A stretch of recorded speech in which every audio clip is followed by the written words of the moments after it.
Locked On Podcast Network and Odyssey present Locked On Sports Today. Tom Brady got another weapon. What do the Mets beating the Yankees in July mean for October?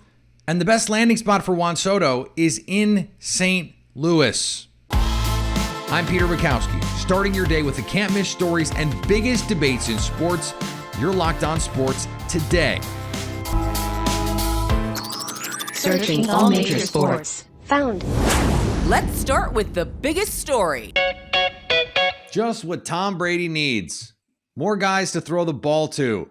Julio Jones is headed to the Bay to play with the Buccaneers and Tom Brady. Joining me now from Locked On Bucks, James Yarko. And James, Julio joins a receiving group that already has Mike Evans. We found out Chris Godwin is good to go for training camp, although they're going to take it slow with him in Tampa. And the Buccaneers brought in Russell Gage this off season. So how much does Julio move the needle for the Buccaneers? I think what Julio does for the Buccaneers now is he's a reliable set of hands, not named Mike Evans, not named Chris Godwin, not named Russell Gage. They lost Gronk. Think of how many third downs, how many red zone targets you are losing that trusted set of hands. You bring in Kyle Rudolph, who's been one of the best tight ends, for quarterbacks over the course of the last 10 years in terms of his catch rate and things like that. But this is a guy that when you need to move the sticks, when you need 8 yards, when you need a touchdown, and you have Mike Evans covered by the number 1 corner, you have Chris Godwin covered by the number 2 corner, it's mismatches all day long. So I don't expect Antonio Brown levels of snap counts or targets, the way we saw with him 2 years ago. But I do expect that when he's on the field, he's going to be utilized, and it's going to be a mismatch every time. Are they going to, what are defenses going to do, right? You have to cover Mike, you have to cover Chris, you have to cover Gage. So now you're looking at a number 4 corner, a safety guarding Julio Jones. Take that matchup all day long.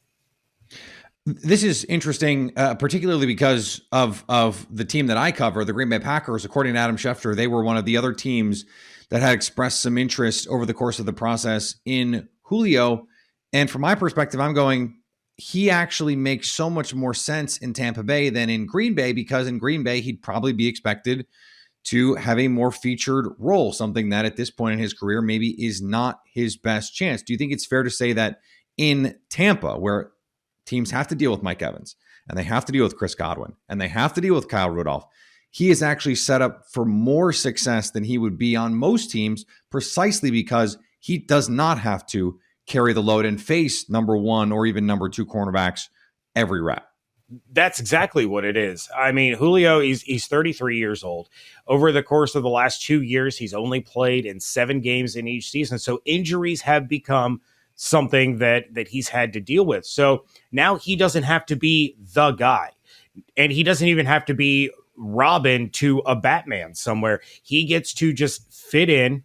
He'll get his targets, and he'll be able to make plays because he's not relied upon to be the Julio that we saw in 2016, 2017, even as recent as 2019, when he was on pace for another 1,000+ yard season before the injury that he had to deal with. So the role that he has to take on will actually probably allow him to play deeper into the season, probably won't run into as big of an injury risk. You're not going to run into a breakdown because they're almost going to be able to put him on a pitch count. You have to utilize him a little bit more probably early in the year when Godwin is still working his way back to 100%. Then he only needs 7-8 snaps a game up until you get to late December, early January. Now, all of a sudden, you have another weapon for the playoffs. He's a little bit more fresh than guys like Evans, Godwin, and you have yourself massive, massive injury insurance. If you see the same thing that happened last year when Godwin goes down, Antonio Brown goes crazy, all of those things. And Mike Evans had all but 9 wide receiver targets in the playoffs. It was a mess. So it's a smart move for the Buccaneers. It's a smart move for Julio Jones, and it gives him an opportunity to potentially win a championship that, ironically, Tom Brady took right out from under him. Stay up to date on the Tampa Bay Buccaneers by subscribing to Locked On Sports Today. And of course, Locked On Bucs on the Odyssey app, YouTube, or wherever you get podcasts. Thanks for making Locked On Sports Today your first listen. Coming up, what can we learn about the playoff aspirations of the Mets in July after a win over the Yankees? If you haven't tried Built Bar Puffs yet, you are depriving yourself of one of life's greatest joys. And guess what? There's a new flavor. Ready? Delicious, indulgent cookie dough covered in chocolate. That's right. Built has done it again. I had one today, and oh my goodness, they are so good. Cookie dough chunk puff. They're light, chewy, doesn't feel heavy, real cookie dough chunks, and of course covered in 100% real chocolate. All the joys of eating cookie dough without the hassle of making it. Plus, it's actually good for you. Just 160 calories and 15 grams of protein. Come on. You are going to love these things, and they're not going to last long. Go to Built.com and use promo code LOCKED15 to get 15% off your order. That's promo code LOCKED15 at Built.com. Seattle Seahawks running back Chris Carson plans to retire after 5 NFL seasons because of a neck injury, a source confirmed to ESPN. The team released Carson with a failed physical designation on Tuesday. It's a big disappointment. We took it as long as we possibly could with him. He saw a number of specialists, but unfortunately, he wasn't able to pass our physical. That's Seahawks GM John Schneider. Back in December, Carson underwent what was deemed a fusion surgery, and many in Seattle feared he would not pass a physical. The team has been preparing to proceed without him, re-signing Rashad Penny in March before drafting Kenneth Walker III in the second round of April's draft. Releasing him with that failed physical designation also allows Carson to recoup some of the money he's losing with insurance. The name Darius Leonard has become synonymous with defensive playmaking in the NFL, but the Indianapolis Colts All-Pro linebacker no longer wants to be referred to by that name. When Leonard reported to training camp Tuesday, he asked reporters to call him Shaquille, which is his middle name and the name most people in his life use to refer to him. I went by Shaquille my whole life. My mom called me Shaquille. My family called me Shaquille. My friends and my family call me Shaquille. I only went by Darius in school or if I was in trouble. He went on to say he figured rookies shouldn't be correcting people on their names, so he stuck with Darius for a while. Come on, man. You've been in the league long enough. Say something. I feel bad that we did this so long for him. Iowa's Kirk Ferentz, the nation's longest tenured FBS head coach, said Tuesday at Big Ten Media Day that he's as concerned as he's ever been about the path of college football. I think we're in a really precarious place, Ferentz said. He's entering his 24th season as Iowa's head coach. There's just a lot of vagueness, a lot of uncertainty. Ferentz, who turned 67 on August 1st, said college football desperately needs one stabilizing voice to oversee the sport. He also said he doesn't believe anyone can adequately explain NIL and that some teams are really good at exploiting an undefined system right now. I'm sorry, Kirk. It sounds like you don't think you're very good at exploiting it right now. That's just what I hear. It sounds like sour grapes to me. I told them I've got a birthday coming up here real quick, and I don't have time to have a bad time. That's Dallas Cowboys owner Jerry Jones at his opening news conference at training camp on Tuesday. It ain't on my schedule. Jones, who turns 80 in October, is attempting to convey a sense of urgency to do something the Cowboys haven't done in 26 years, make it to the Super Bowl. When asked if that meant Super Bowl or bust this year, Jones wouldn't quite commit to that idea. Well, I need to win it, he said. I need to win it, but I'll be candid with you. There's degrees. We need to be viable in the playoffs for it to be a successful season. Mike McCarthy, you're up.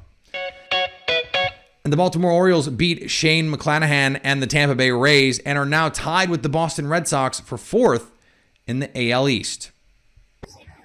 Pouring out of Oriole Park with the rest of the fans. Orioles 5, Rays 3 as the O's take game 2. Connor Newcomb here, host of Locked On Orioles. Ramon Urias does it again with a 2-run homer in the bottom of the 8th inning to put the O's on top. They add another run. Hey, I figured in this series, if the O's lost one game, it would probably be the game where Shane McClanahan, the guy who's going to win the Cy Young, was facing off with Spencer Watkins.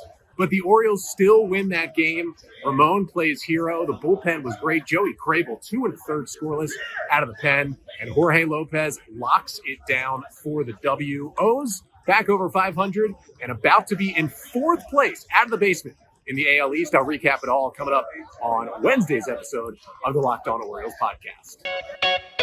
Aaron Judge got the party started last night in the Subway Series with the first of 2 home runs for the white-hot New York Yankees. But then it was the Mets responding with 4 runs of their own in the first in a 6-3 win over their crosstown rivals. Joining me now from Locked On Mets, Ryan Finkelstein.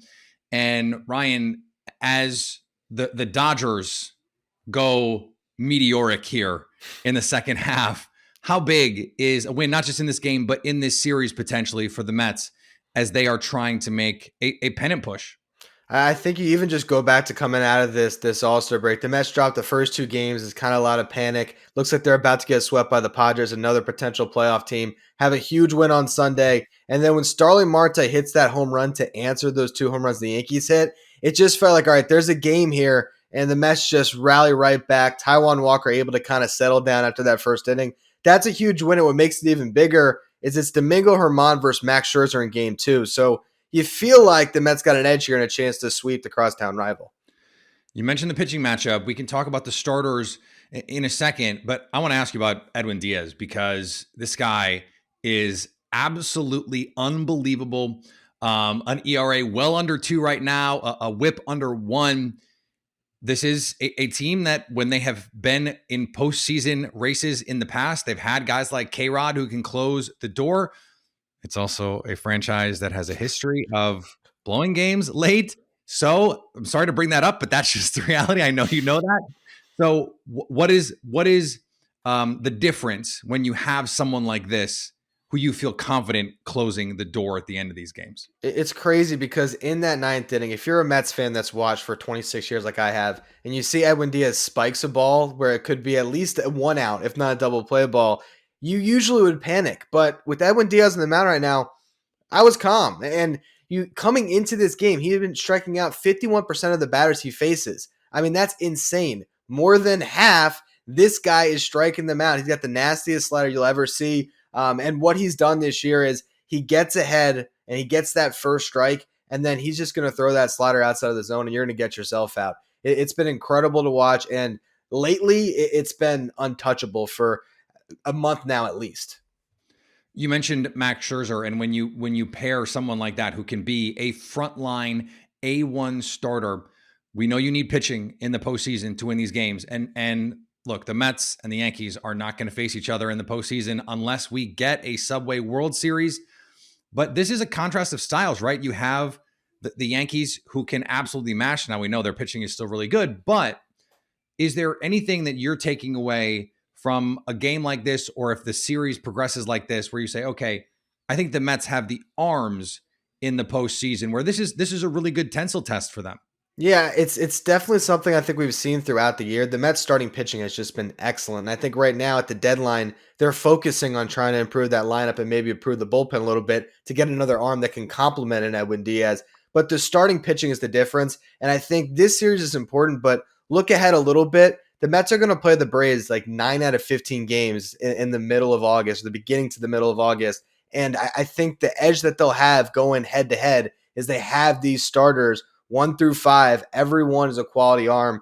Really, they can go 1 through 6 when DeGrom comes back. That's the one thing they have that I think most teams in baseballs don't right now. If you look at the big picture, I mentioned the Dodgers at the top of this.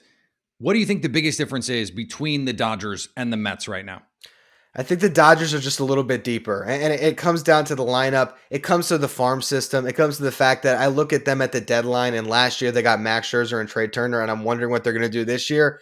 I look at the National League right now, and I think the Dodgers are the tier 1 team. I think the Braves and the Mets are right behind them as the second and third best teams in the National League.